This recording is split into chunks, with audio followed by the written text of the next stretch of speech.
Hello viewers, অ্যাডমিবিলিটি টেকের পক্ষ থেকে আপনাদের সবাইকে শুভেচ্ছা ও স্বাগত। আমি আছি আপনাদের সাথে মোহাম্মদ আহসান হাবিব।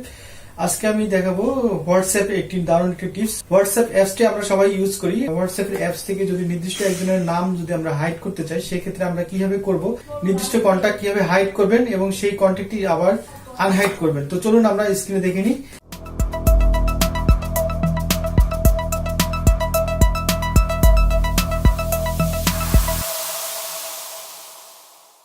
প্রথমে আমরা যাব হোয়াটসঅ্যাপ, ট্যাপ করলে জাস্ট ধরে রাখলে আপনি এটা সিলেক্ট হয়ে যাবে। তারপরে এখান থেকে দেখেন উপরের দিকে তীর চিহ্ন আছে একটি, এটার এখানে ক্লিক করতে হবে। এখানে ক্লিক করলে এখানে একটা আর্কাইভ চ্যাটের উপরে ক্লিক করলে আপনি এই অপশনটি পাবেন। ক্লিক করলে এটা দেখেন, এটা আপনার আর্কাইভ চ্যাট করলে এটা হাইড হয়ে যাবে। এখান থেকে পুরোটা দেখেন এই লিস্টে থেকে নামটা চলে গেছে। এবং এখান থেকে আপনি আবার নিয়ে আসতে হলে সেই ক্ষেত্রে অবশ্যই আপনি সার্চ বারে আবারও ক্লিক দিবেন। ক্লিক দেওয়ার পরে এখানে লিখবেন, আবার আনহাইড করতে চান সেটা আপনি লিখবেন এখানে SOHEL।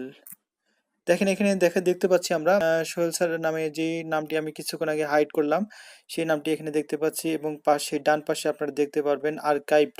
তো এখানে ক্লিক করবেন, আবার ট্যাপ করে ধরে রাখবেন। ধরে রাখার পরে আবার এখানে অপশনটি পাবেন। তারপরে এখানে দেখেন আনআর্কাইভ চ্যাট অপশনটি পাচ্ছেন। এখানে আনআর্কাইভ চ্যাটে ক্লিক করবেন। ক্লিক করার পরে দেখেন এটা আবার এখানে চলে যাবে এবং আপনার লিস্টে আপনি আবার এই নামটি দেখতে পারবেন।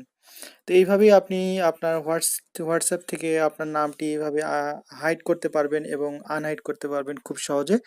আশা করি এই অ্যাপসের কাজটি আপনাদের অনেক ভালো লেগেছে। যদি ভালো লেগে থাকে অবশ্যই এটি লাইক দিবেন এবং কমেন্টস করবেন।